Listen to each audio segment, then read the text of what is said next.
puissance de l'amour. Tu peux le dire à ton voisin? On peut me stabiliser le son. La puissance de l'amour. Nous sommes debout, nous allons lire la parole de Dieu. Dis à ton voisin, je t'aime extrêmement. Même s'il veut pas, dis-lui. Qui t'arrête parce que tu lui as dit je t'aime. À celui de gauche, à celui de droite, à celui de derrière. Il y en a qui n'entendent jamais ce mot je t'aime, au moment où on va en église. Mais c'est vrai, non? Est-ce que tu entends les je t'aime facilement? Même dans le mariage, hein, c'est dur. Ah oui? Même dans le mariage, un je t'aime, sans cadeau. Alors, il est vraiment, ce serait un péché de parler de l'amour sans lire 1 Corinthiens 13.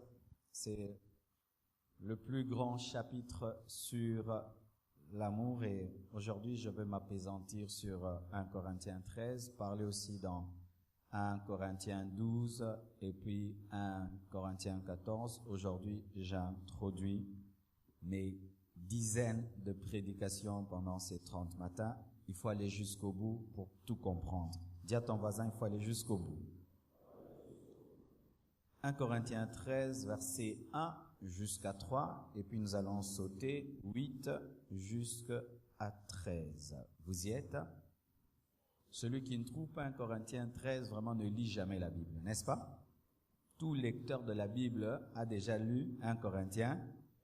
Si c'est aujourd'hui seulement que tu vas voir 1 Corinthiens 13, tu es un aventurier ou tu viens de te convertir. Amen. 1, 2, 3. Allons-y. Quand je parlerai toutes les langues des hommes et même des anges, si je n'ai pas la charité, je suis comme l'airain qui résonne ou comme la cymbale retentissante. Et quand j'aurai le don de prophétie, que je connaîtrai tous les mystères et que j'aurai toutes sortes de sciences, et quand j'aurai toute la foi qu'on puisse avoir, en sorte que je transportasse les montagnes, si je n'ai pas la charité, je ne suis rien. Et quand je distribuerai tout mon bien pour la nourriture des pauvres, et que je livrerai mon corps pour être brûlé, si je n'ai pas la charité, cela ne me sert de rien. Supportez la traduction de ma Bible. L'ordinateur m'a donné une traduction bizarre. 8. La charité ne périt jamais. Au lieu que quant aux prophéties, elles seront abolies. Et quant aux langues, elles cesseront. Et quant à la connaissance, elle sera abolie. Car nous connaissons en partie et nous prophétisons en partie. Mais quand la perfection sera venue, alors ce qui est en partie sera aboli.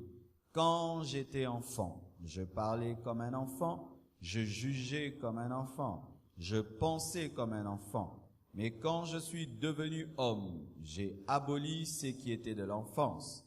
Car nous voyons maintenant par un miroir obscurement. Mais alors nous verrons face à face. Maintenant, je connais en partie, mais alors je connaîtrai selon que j'ai été aussi connu. Or maintenant, ces 3 choses demeurent, la foi, l'espérance et la charité, mais la plus excellente de ces vertus, c'est la charité. Nous reculons dans 1 Corinthiens 12, verset 31. 1 Corinthiens 12, 31, 1, 2, 3. Or, désirez avec ardeur des dons plus excellents, et je vais vous en montrer un chemin qui surpasse encore de beaucoup. Quelle version! Nous terminons avec 1 Corinthiens 4, 14, verset 1. 1 Corinthiens 14, verset 1. 1, 2, 3. Recherchez la charité, désirez avec ardeur les dons spirituels, mais surtout de prophétiser. Acclamons la parole à Seigneur.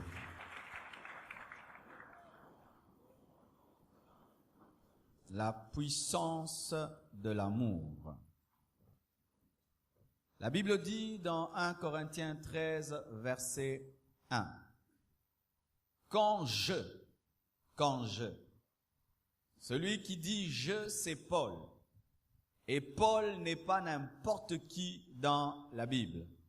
C'est le meilleur des apôtres pour ma part, qui a fait le plus grand travail, qui s'est converti par une apparition de Jésus, qui a écrit le 3/4 des épîtres.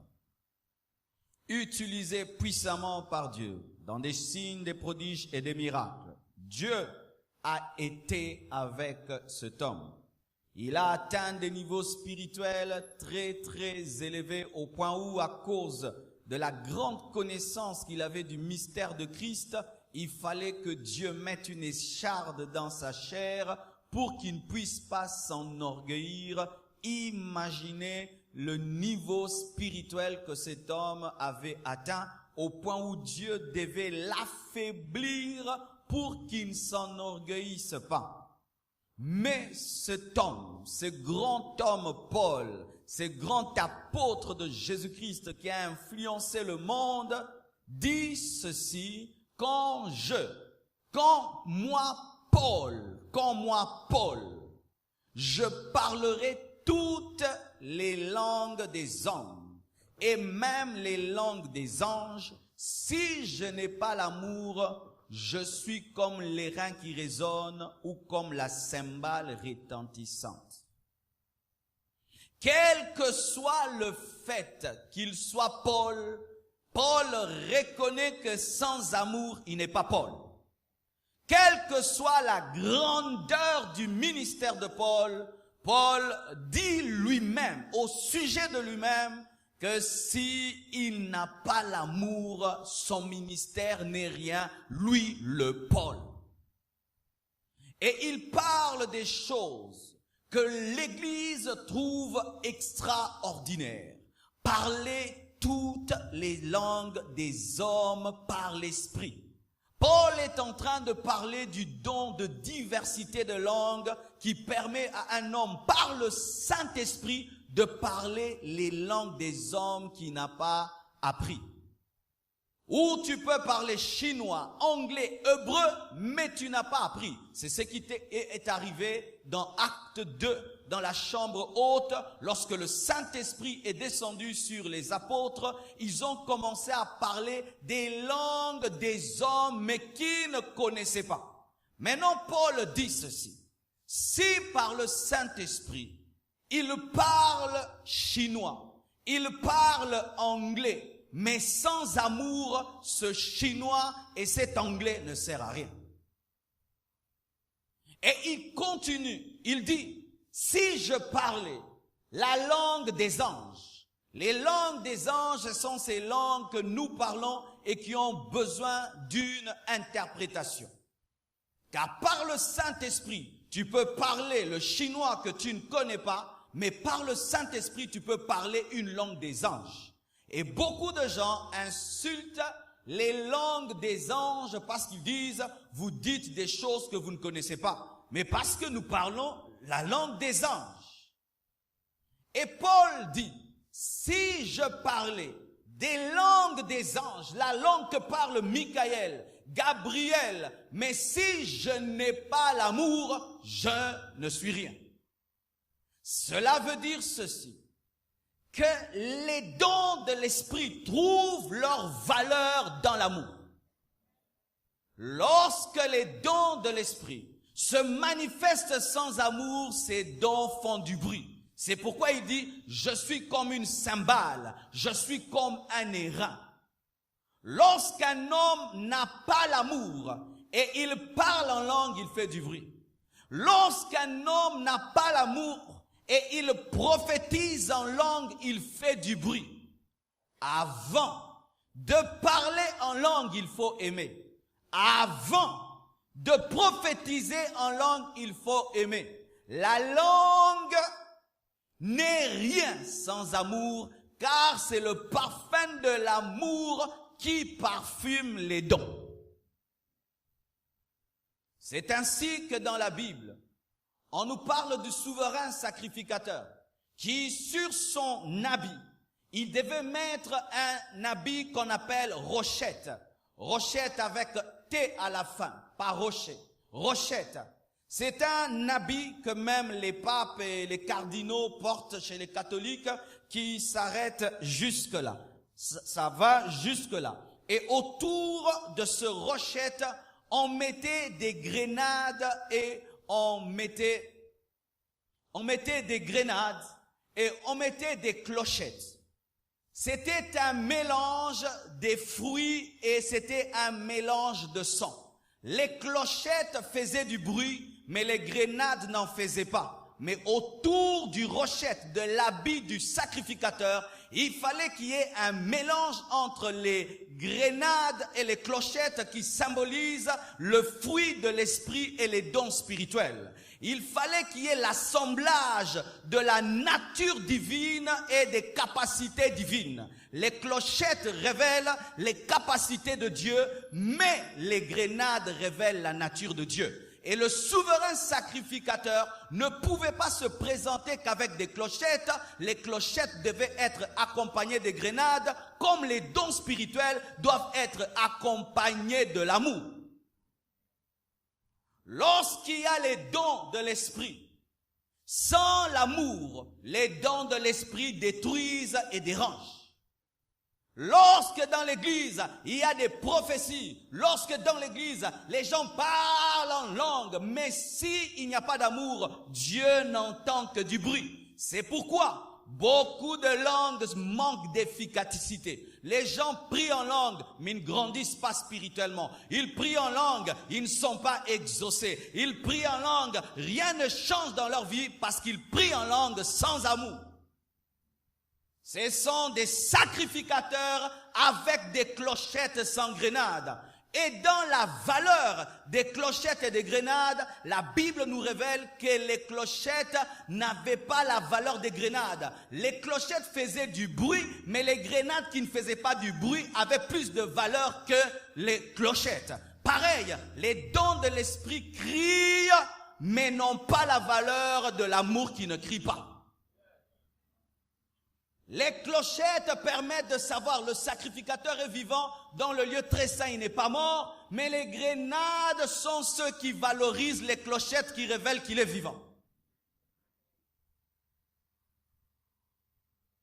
Ce qui est apparent, ce qui fait du bruit, ne donne un son correct que par ce qui ne fait pas du bruit. C'est l'amour qui permet à ce que le don de l'esprit que tu as puisse donner un message. Lorsque tu n'as pas l'amour, tu peux donner des prophéties comme tu veux, tu dis des choses mais personne n'entendra.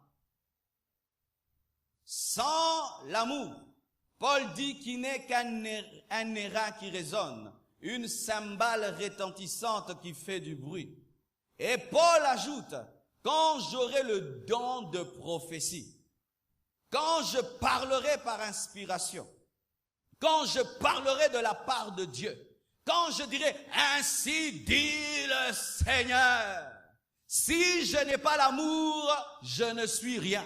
Vous qui vous glorifiez de prophétiser, vous qui vous glorifiez de recevoir des inspirations, vous qui glorifiez, oh Dieu me parle, Dieu me parle, Dieu me parle. Bien-aimé, Dieu me parle n'est rien sans que tu aies l'amour de Dieu.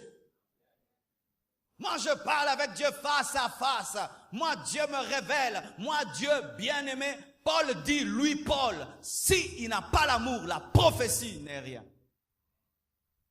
Si je prophétisais et que je connaîtrais tous les mystères, paroles de connaissance, si tu es capable de regarder un homme, de lui donner son adresse, le nom de son père, de sa mère, mais si tu le fais avec orgueil, tu n'es rien. Aujourd'hui, les gens exercent la parole de connaissance sans amour, avec orgueil, parole de connaissance avec vantardise et compétition. où il doit démontrer que lui, il a la capacité de connaître ton adresse. Il a la capacité de connaître des choses cachées. Et tout d'un coup, lorsqu'il commence à prophétiser, ils prennent des heures orgueilleux. L'onction prophétique sur eux s'accompagne toujours d'orgueil. Quand tu te glorifies de connaître les choses, déjà tu n'as pas l'amour. Parce qu'un homme que Dieu utilise ne se glorifie pas de ce que Dieu fait au travers de lui. Lorsque tu exerces le don de la parole de connaissance, comme si c'est toi qui connais les choses, comme si c'est toi qui connais, est-ce que tu peux connaître les choses? Est-ce que tu peux connaître les choses? Ma vision, ma prophétie, mon don, moi quand je te regarde, je peux te calculer orgueilleux. Orgueilleux. C'est pourquoi tu prophétises pendant une année, après tu commences à inventer. Après, tu commences à inventer, tu commences à chercher à connaître les choses, tu commences à prophétiser des choses qu'on t'a dit. Pourquoi? L'orgueil. Et là où il y a l'orgueil, il n'y a pas d'amour. Que je prophétise, dites amen que je prophétise, dites ceci que je prophétise, dites bien aimé, Dieu n'est pas dans ces choses. L'amour n'est pas dans toutes ces choses. Où tu révèles les vies des gens en public. Est-ce que tu aimerais qu'on puisse révéler ta vie en public? Révéler tous les problèmes des autres en public pour qu'on dise que tu es prophète. Je viens là à l'église, personne ne connaît ma vie, tu donnes le nom de mon père, de ma mère, les problèmes qu'on a dans la famille. Est-ce que tu penses que c'est la Bible? Et tout le monde connaît les problèmes de ma famille. Est-ce que j'étais venu exposer les problèmes de ma famille? Dans cette église, on ne fait pas ça. Tu as une révélation sur quelqu'un, tu le cherches après le culte, tu lui dis. Ici, nous disons que les bonnes choses, les choses qui humilient, tu le dis en secret. Oh non, il faut tout dire. Toi aussi, le prophète qui a des problèmes, qu'on dise tout sur toi. Parce que ce n'est pas parce que tu prophétises sur les autres que toi, tu n'as pas de problèmes. On peut aussi dire des mauvaises choses sur toi en public. Quand je prophétiserai sans amour, je ne sers à rien. Ainsi, nous demandons souvent les dons. On ne les reçoit pas parce que nous les demandons sans amour. Avec l'esprit, que Dieu me révèle les problèmes des gens. Comme ça, je vais vous exposer. Alléluia. Et pour ceux qui sont dans le ministère, aujourd'hui, on a des compétitions des paroles de connaissance. Des compétitions des paroles de connaissance. Il y a des choses qui se passent de plus en plus dans l'église. Tu te poses la question, qu'est-ce qu'il y a? Si avant lui, quelqu'un passe prêcher et il donne des paroles de connaissance, lui aussi il doit donner 10. Si l'autre a donné 3, lui doit donner 10. On est là. Ça c'est quoi ça? C'est la compétition entre le Saint-Esprit et le Saint-Esprit, entre Jésus et Jésus. Des bêtises.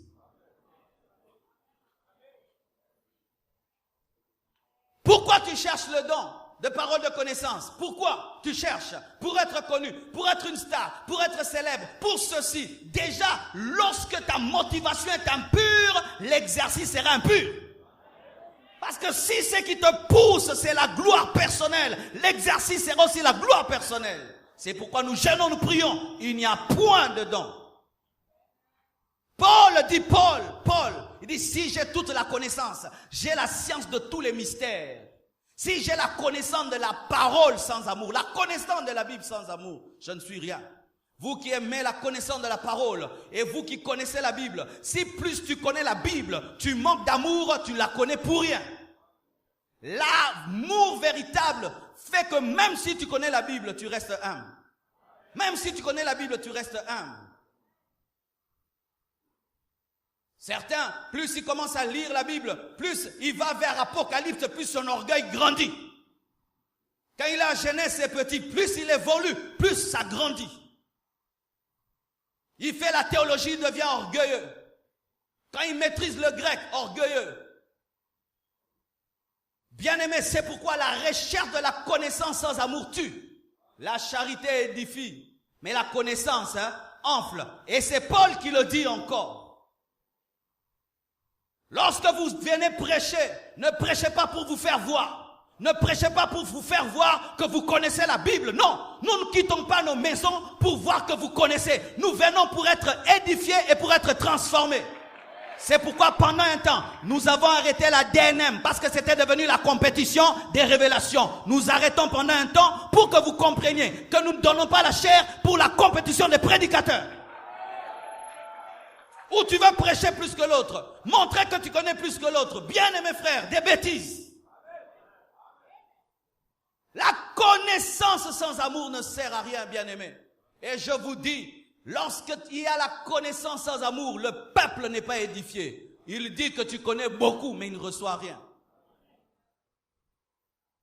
Lorsque j'aurai la science de tous les mystères, lorsque j'aurai toute connaissance, quand j'aurai toute la foi, qu'on puisse avoir, en sorte que je transportasse les montagnes. Celui qui a le don de miracle, où il peut regarder une montagne et la montagne se déplace. S'il le fait sans amour, il n'est rien. Si tu ressuscites les morts sans amour, tu n'es rien. Si tu guéris les malades sans amour, tu n'es rien. Si tu pries et toute l'église tombe sans amour, tu n'es rien. Les miracles, le don de miracles sans l'amour ne sert à rien. Pourquoi? Il va prendre la gloire qui est à Dieu, il va le donner à l'homme. Ne te glorifie jamais des miracles que Dieu opère au travers de toi. Ne te glorifie jamais des exaucements parce que Dieu le fait par grâce. Si Dieu t'utilise pour déplacer des montagnes, déplacer des problèmes, mais si tu n'as pas l'amour, tu n'es rien. C'est pourquoi sachez, le grand serviteur de Dieu n'est pas celui qui déplace les montagnes, c'est celui qui aime. Le grand chrétien, ce n'est pas celui qui fait des miracles, c'est celui qui aime. Paul dit que son ministère des miracles n'est rien s'il n'a pas l'amour.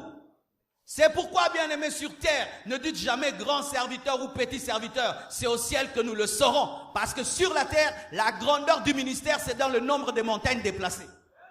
Mais au ciel, la grandeur d'un serviteur, c'est dans la profondeur de son amour. Et souvent, les hommes qui aiment ne sont pas connus. Alléluia. Si tu cherches les miracles sans chercher l'amour, tu n'as pas compris Dieu. Tu n'as pas saisi Dieu. Si j'avais toute la foi jusqu'à déplacer les montagnes, si je n'ai pas l'amour, je ne suis rien. Mais il y a quelque chose qui me trouble dans ce passage. Parce que moi, j'ai toujours supposé que c'est de l'amour. Mais écoutez maintenant. Et quand je distribuerai tout mon bien pour la nourriture des pauvres, et que je livrerai mon corps pour être brûlé, si je n'ai pas la charité, cela ne me sert à rien. Là, je ne comprends plus rien. Alléluia. Quand je donnerai toute ma nourriture pour les pauvres, si je n'ai pas l'amour, je ne suis rien. Est-ce que quelqu'un peut donner sa nourriture aux pauvres sans amour? Toute sa nourriture. On dit toute sa nourriture. Tu vides tout le congélateur, tout le magasin, tu donnes aux pauvres. Et la Bible dit tu n'as pas l'amour. Comment?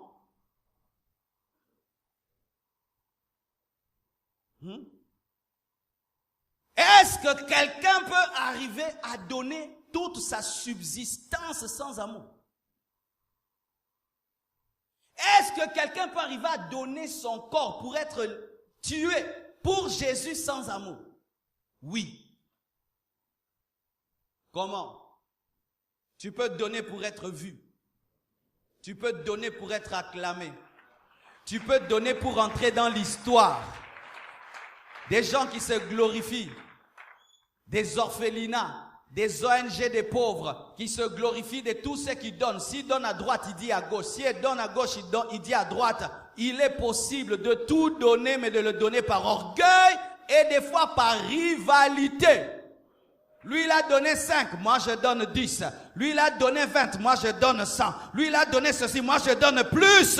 Bien-aimé, il est possible de donner les offrandes sans amour. Et la Bible dit cela ne me sert à rien. Lorsque vous faites des sacrifices sans aimer, vous n'aurez aucune récompense parce que toute œuvre doit être basée sur l'amour pour subsister afin de te récompenser. Mais si tu fondes tes œuvres sur l'orgueil, tu ne seras jamais récompensé au dernier jour. Tout ce que vous avez fait par orgueil, même si c'était des jeûnes, des prières, des offrandes, des dîmes, tout ce que vous avez donné, si ce n'était pas par amour, mais pour votre propre gloire, vous n'aurez rien qui libungu toulou.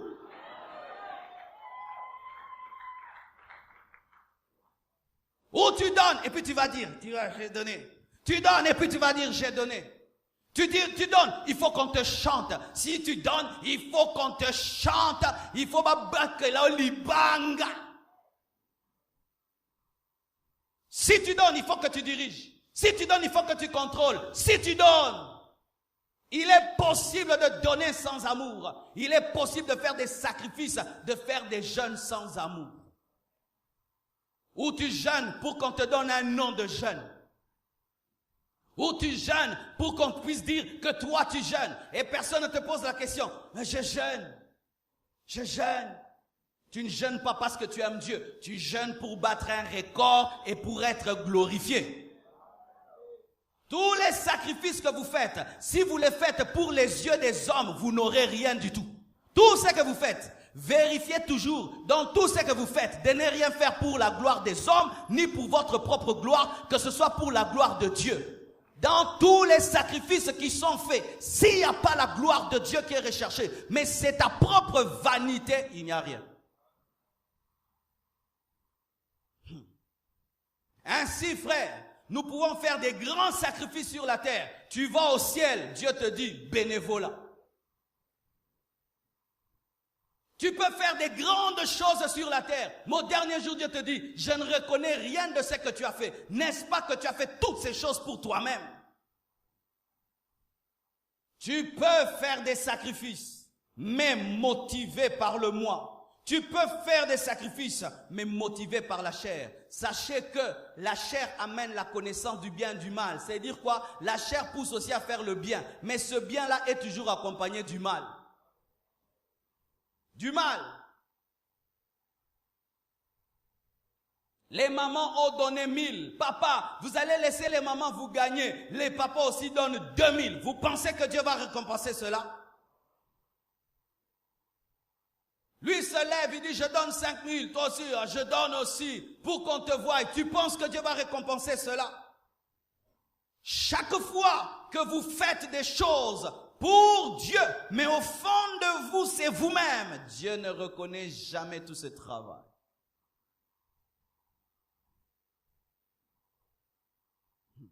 Dis à ton voisin, c'est dangereux.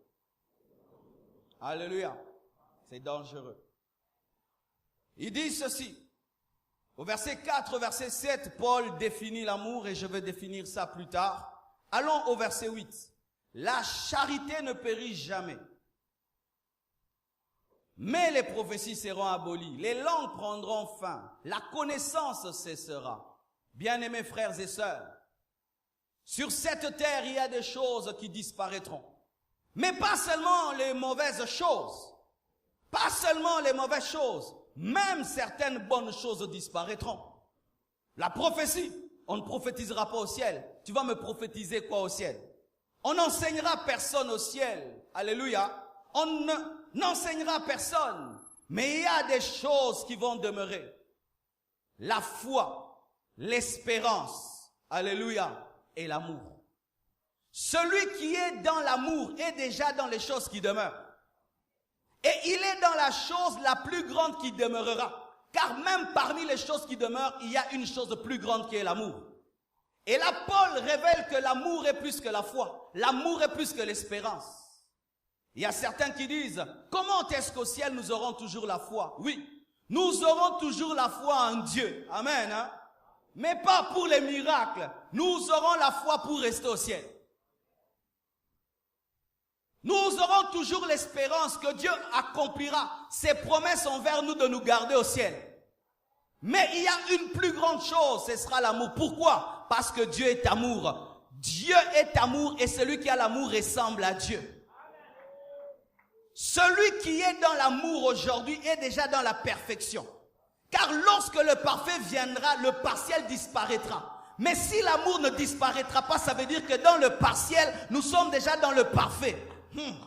L'amour fait que tu sois dans le parfait alors que tu es dans l'ombre.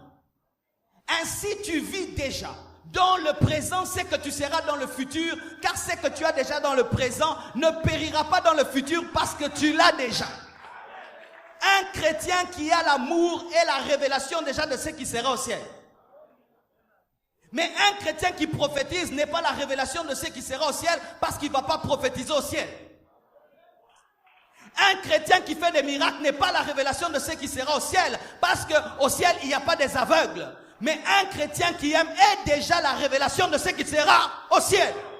Ainsi, celui qui vit dans l'amour est plus que celui qui fait des miracles, des guérisons, des prodiges. Pourquoi? Il est déjà dans le parfait alors qu'il est dans le partiel. Alléluia. Ainsi, Paul dit que pour l'instant, nous sommes des enfants. Mais la seule chose qui nous donne la maturité, c'est l'amour.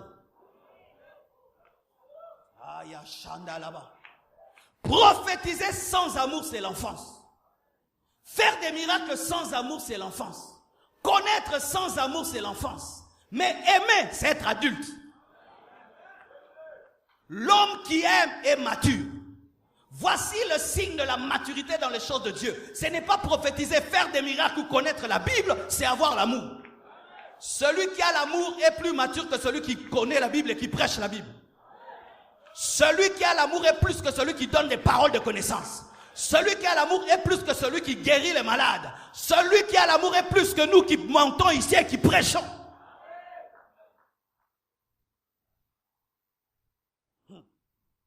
Maintenant, Paul enseigne sur les dons spirituels. Il montre qu'il est bon d'avoir les dons spirituels.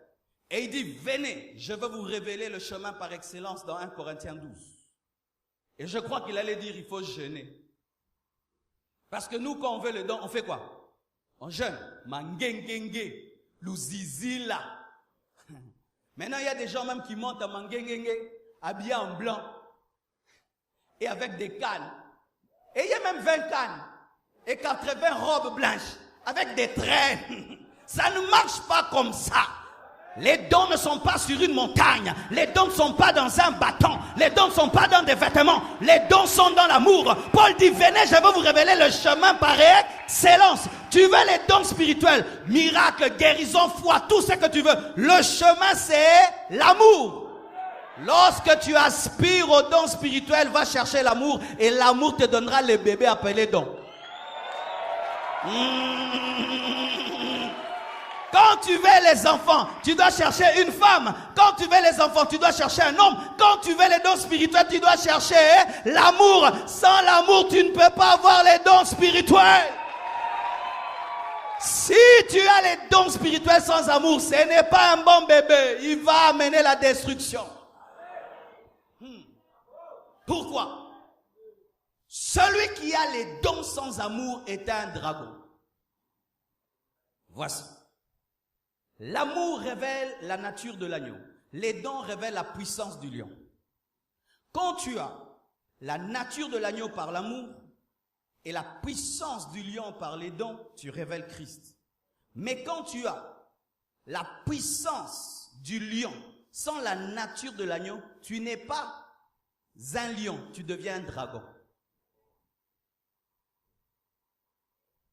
Je répète. Quand tu as la nature de l'agneau par l'amour et tu ajoutes la puissance du lion, car Jésus est le lion, tu révèles Christ dans sa nature et dans sa puissance. Mais quand tu as les dons, tu as la puissance du lion, mais tu refuses la nature de l'agneau. Tu ne seras pas un lion, tu deviens un dragon. Satan a la puissance du lion, mais il n'a pas sa nature, c'est pourquoi il est un dragon. L'onction, la puissance de Dieu dans ta vie sans amour te transforme en dragon.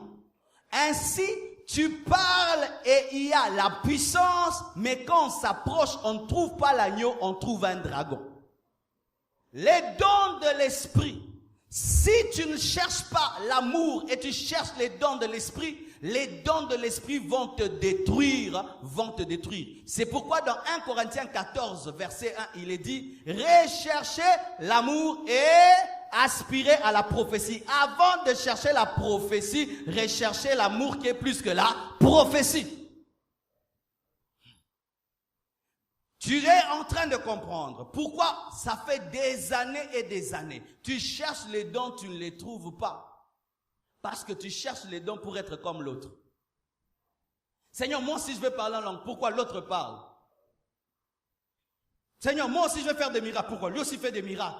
Nous cherchons souvent les dons, non pas dans l'amour mais dans les frères. Nous regardons l'autre. Oh Dieu, il ressuscite les morts, moi aussi. Est-ce que tu as l'amour des morts pour ressusciter les morts? Est-ce que tu as la compassion des malades pour guérir les malades?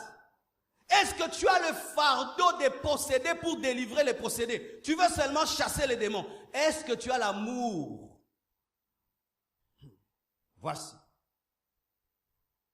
Si tu recherches les choses sans amour, les choses que tu cherches te détruiront.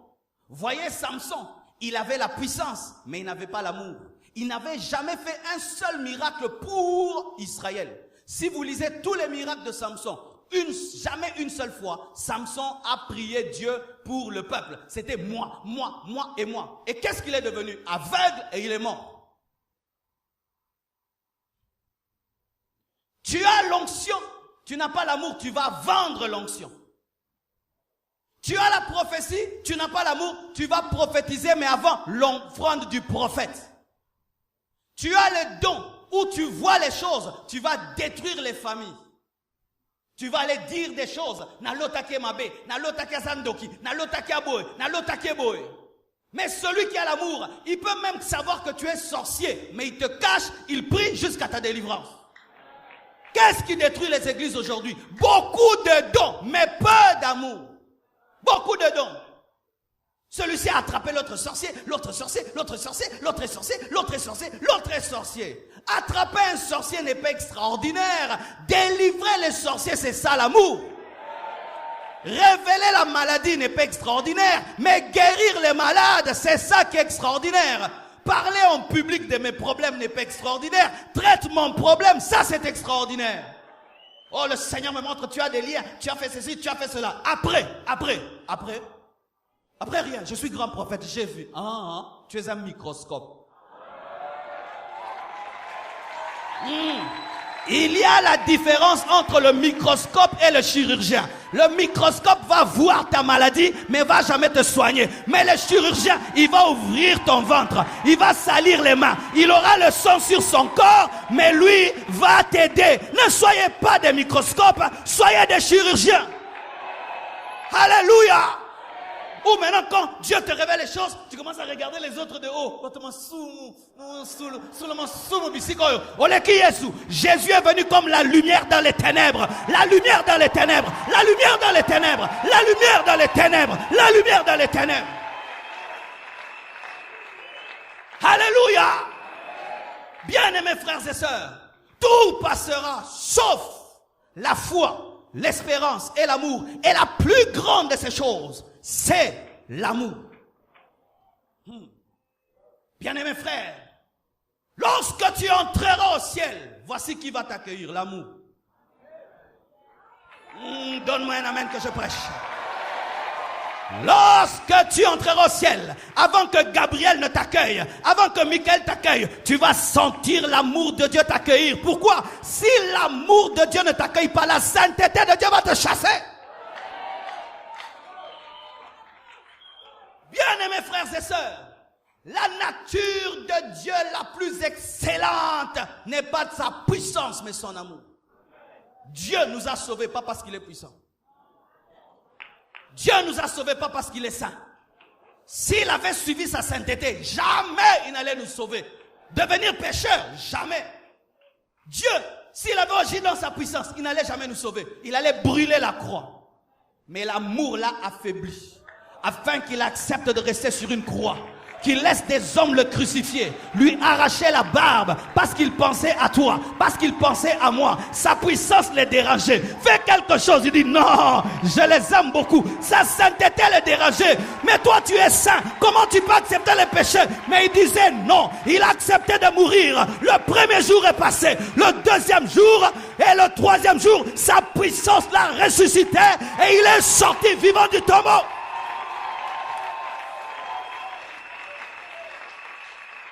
Bien-aimés frères, l'église sans l'amour, c'est la boutique. C'est la boutique.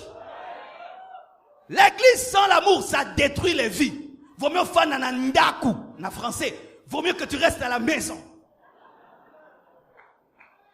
Parce que quand tu es à la maison, tu n'es pas dans la communion fraternelle. Tu es tout seul. Et quand tu viens à l'église, tu dis, ce sont des enfants de Dieu. Ils doivent m'aimer beaucoup. Ils doivent m'aimer beaucoup. Mais quand tu entres là, tu te confies, on te critique. Tu te confies, on te détruit. Tu te confies, on te détruit. Dieu t'élève, ils sont jaloux. Tu descends, on se moque de toi. Tu as des problèmes, tu as des liens. Ainsi, nous devenons des consolateurs de Job au lieu d'opérer dans le consolateur qui est le Saint-Esprit. S'il y a une chose première que Dieu cherche à voir dans l'église, c'est l'amour. S'il y a une chose première que les païens veulent voir dans l'église, c'est l'amour. Pas d'abord les miracles, pas d'abord nos moquettes, pas d'abord un temple, pas d'abord ça, l'amour. Et je vous dis, l'amour a une puissance extraordinaire. Wow, il est 7 heures. Il est quelle heure? Oh. D'accord. Je m'arrête ici. Ah oui, il faut aller au travail. Et je vous dis, ça c'est une fuite que je donne, mais il ne faut pas tricher. Depuis que nous commençons les 30 matins, l'Esprit de Dieu m'a dit, quand je sortirai, il va me montrer des gens qui vont aux 30 matins que je m'arrête que pour les amener. Alors si je roule, je vois seulement, bon qu'il y a des 30 matins, ce n'est pas la prophétie. Toutes les personnes pressées, je sais qu'elles vont aux 30 matins. Quand je vois seulement un groupe trop pressé, tu vas au 30 matin, oui, entre. Alors aujourd'hui, je sortais. J'ai vu un groupe de 3 qui allait vite. Je me suis arrêté, j'ai dit entrez. Je les ai conduits jusqu'à l'église. De chez moi ici, c'est 3 minutes ou 5 minutes. Pour moi, c'était seulement je transporte des frères, mais pour eux, c'était l'anniversaire de celui qui était à côté de moi. Il commençait à parler en langue. Oh, je rêve. Oh, Rabachat. Oh, j'ai dit quoi? C'est ton anniversaire. Quel âge? 25 ans. Ah, bon anniversaire. Oh, Rabachat. Oh, Seigneur. Seigneur. Toute sa journée bénie. Les lozons. Mais est-ce que ça m'a coûté? Qu'est-ce que ça m'a coûté? Bien-aimé, aimer les gens, ça ne coûte pas beaucoup. Aimer les gens, ça ne coûte pas beaucoup. Mais ça transforme les vies. Ça impacte les vies. Ça impacte les vies. Je vous dis, cette prédication pour lui, ce n'est même pas, il n'a pas besoin de cette prédication. C'est que je lui ai fait avant le culte. C'est que je lui ai fait avant le culte. Il l'oubliera jamais. Mais il peut oublier mes prédications. Il peut oublier mes tech-it. Mais il ne peut pas oublier un pasteur qui s'arrête, qui le transporte, qui le met à côté, qui lui parle. Mais quand tu as la science de la connaissance maintenant. Bien-aimé, tu n'as pas compris. Dieu devait être snob, mais il a permis à Jean de dormir sur sa poitrine. Mal, au sol là. Mais Jean dormait ici. Vous imaginez? La poitrine de qui? De Jésus. Il entendait le cœur du Créateur battre.